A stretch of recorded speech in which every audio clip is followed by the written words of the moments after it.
Vinesh, in your previous protest मैंने तब भी एक सवाल किया था कि इस सरकार का जो ट्रैक रिकॉर्ड है ना, ये काफ़ी लंबे समय के बाद मानती है।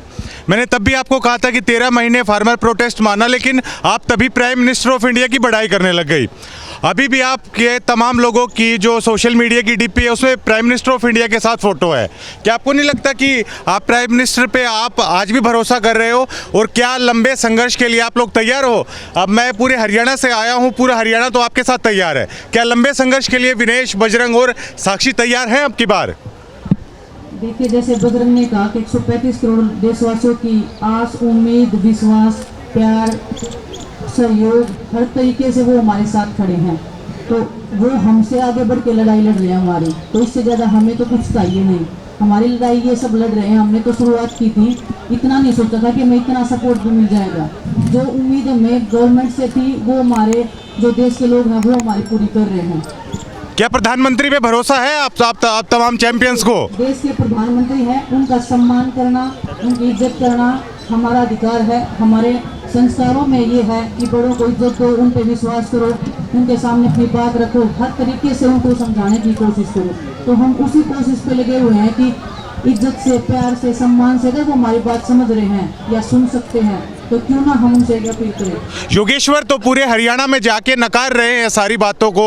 वो तो ये कह रहे हैं, आज रोहतक में भी उन्होंने कहा कि कमेटी में ऐसी कोई भी गड़बड़ मेरे सामने आई नहीं। तो योगेश्वर पर हमलावर क्यों नहीं है आप सभी तमाम चैंपियंस? देखिए, अभी हमारे पास ऐसी कोई खबर नहीं आई, आपके माध्यम से ही पता चला है, इस पर हम कुछ नहीं बोलना चाहेंगे।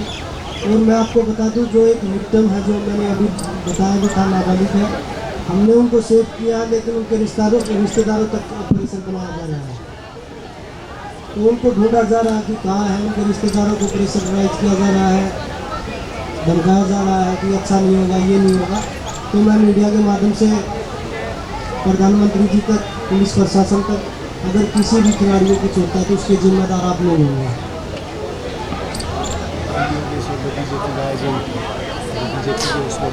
तो पूछना भी पड़ता है,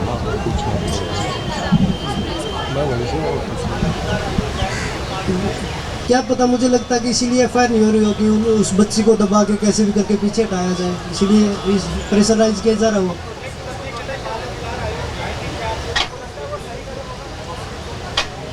वो सेफ जोन में, हम भी चाहते हैं कि वो सेफ जोन में रहे, क्योंकि इसलिए हम सामने, हमें ये नहीं पता लग रहा कि वो नाम गया कहाँ से है, उनके रिश्तेदार तक ढूंढ लिए गए हैं। तो इसके जिम्मेवार कौन है? पुलिस को कंप्लेंट दी थी, पुलिस बताएगी इसका। अगर कुछ भी, मैंने वही बताया, कुछ भी किसी भी खिलाड़ी को अगर कुछ होता है, मिस हैपनिंग होती है, तो उसकी जिम्मेदार सरकार और पुलिस प्रशासन होगा, दिल्ली पुलिस। मैं, देखिए, दिल्ली देश की राजधानी है, और मैं सभी देशवासियों को पहले भी बताया कि 135 करोड़ लोगों से मैं विनती करता हूं कि आप सभी आइए। ये भारत की बेटी की लड़ाई है, ना कि एक विनेश साक्षी की लड़ाई है। ये भारत की बेटी की लड़ाई है। आप सभी एकजुट होकर आइए। अगर ऐसे लोग हमारी बेटियों का ऐसे ही शोषण करते रहेंगे तो कभी कोई आवाज़ नहीं उठेगी।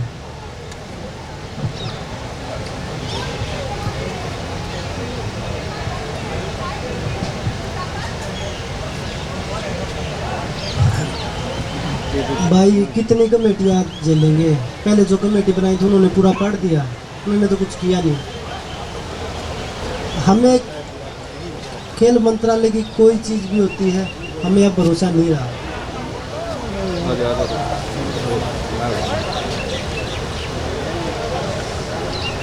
देखिए, जितने भी लोग आज रेसलिंग में बैठे हैं, जितने भी लोग आज रेसलिंग फेडरेशनों में बैठे हैं, वो उन्हीं के लोग हैं।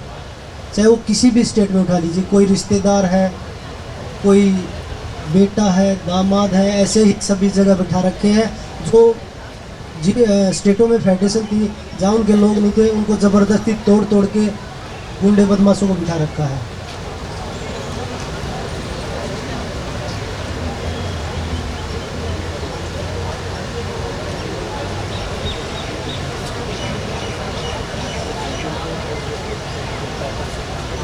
वो बाद की बात है, पहले हम जो मुद्दे पे बात है वो ये है। हम इलेक्शन लड़ने के लिए नहीं आए, हम सिर्फ रेसलिंग को जो शोषण हो रहा है ना उसको रोकने के लिए आए हैं। और यहाँ बैठे कोई प्रेसिडेंट के लालच में नहीं है कि हमें रेसलिंग को अपने कब्जे में लेना है। वो बोल रहे हैं ना कि भाई ये किसी लालच में आए हैं, सिर्फ हम अपनी भारत की बेटियों को बचाने के लिए आए हैं, जो उनके साथ शोषण हो रहा है उसको रोकने के लिए आए हैं। तो वो कोई भी आदमी बैठेगा वो इसी तरह से चलता रहेगा।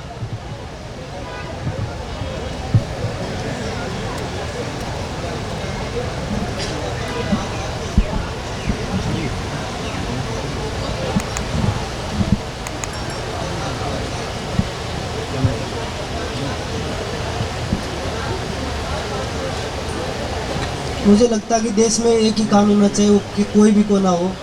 तो ये सवाल आप दिल्ली पुलिस से पूछेंगे तो वो बेहतर जवाब देगी कि भाई आप इन बच्चों के साथ ऐसा क्यों कर रहे हैं।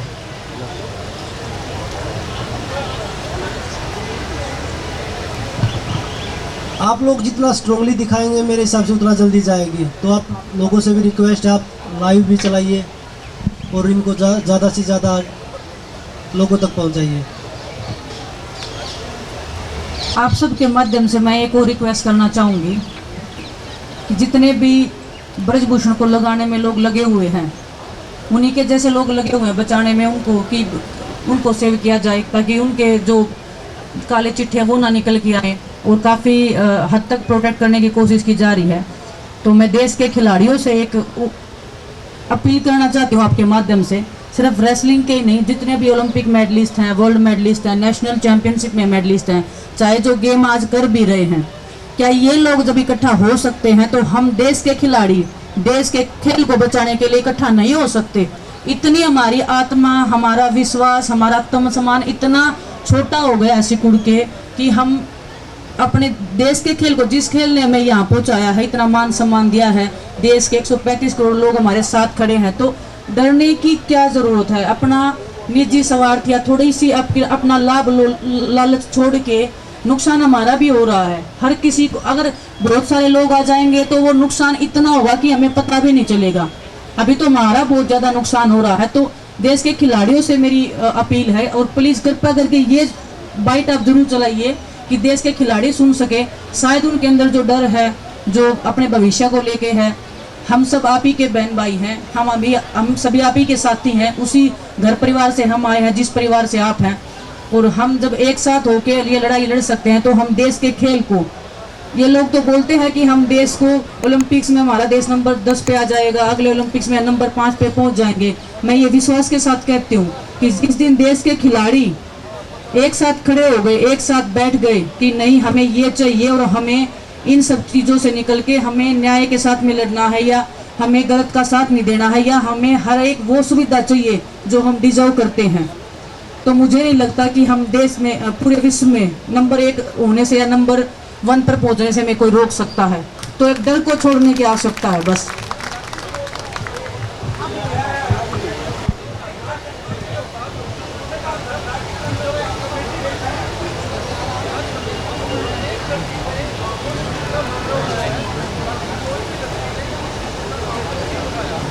ये राधिका श्रीम, अच्छा, जब ये आईओए की कमेटी थी तो हम लड़के और लड़कियां मिला के वहाँ पे 12 से 15 थे, और सब हम एक साथ ही थे क्योंकि हमने रिक्वेस्ट की थी हम जितने भी हैं हम एक साथ हैं, हम एक साथ बयान देंगे।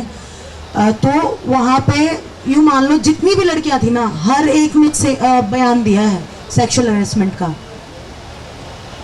और दोबारा से मैं ये रिपीट कर रही हूँ, सेक्सुअल हैरेसमेंट का बयान सारी लड़कियों ने दिया जितनी अंदर थी, और जो कमेटी की जो मेंबर्स थी ना, जो लड़कियां थी वहाँ पे, वो भी रोई हैं, मतलब जो बयान लेने वाली थे वो भी रोए हैं, और अब कह रहे हैं सिर्फ एक ने बयान दिया है।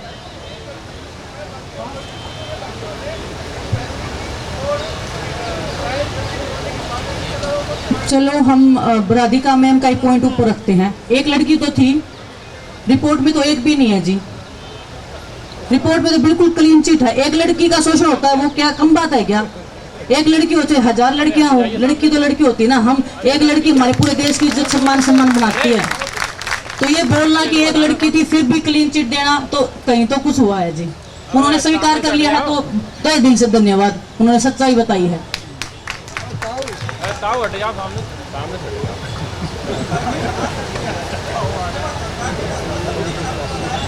नहीं जी, कोई संदेश अभी नहीं आया है।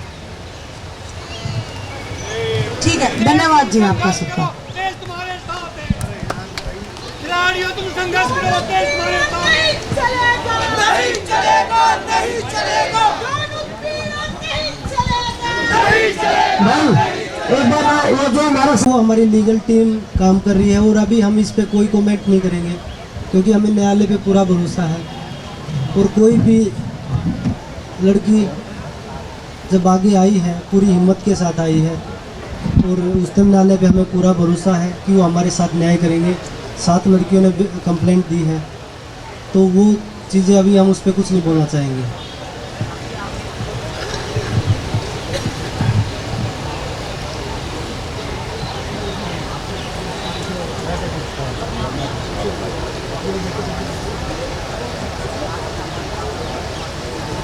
हाँ बिल्कुल, यही चाहते हैं हम कि एक बार कम से कम मैं बोला कि हमारी बात तो सुने। हमारी मतलब जो हम सच्चाई बोलना चाहते हैं क्या पता उन तक नहीं पहुंच रही हो, तो हम अपनी जाके उनसे बात करना चाहते हैं, हमारी बात सुने।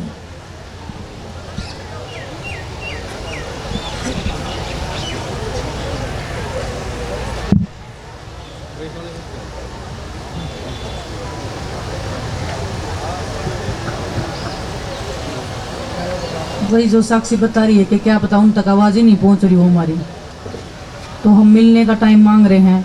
हमारे पास कोई ऐसे कॉन्टैक्ट नंबर भी नहीं है कि हम उनसे संपर्क कर सकें, लेकिन हम मीडिया के माध्यम से ही हम उनसे ही रिक्वेस्ट कर सकते हैं कि हमारी, क्योंकि हम स्टार्टिंग से यही बोल रहे हैं कि प्रधानमंत्री जी से हमें मिलना है, हम उनके सामने बात रखना चाहते हैं।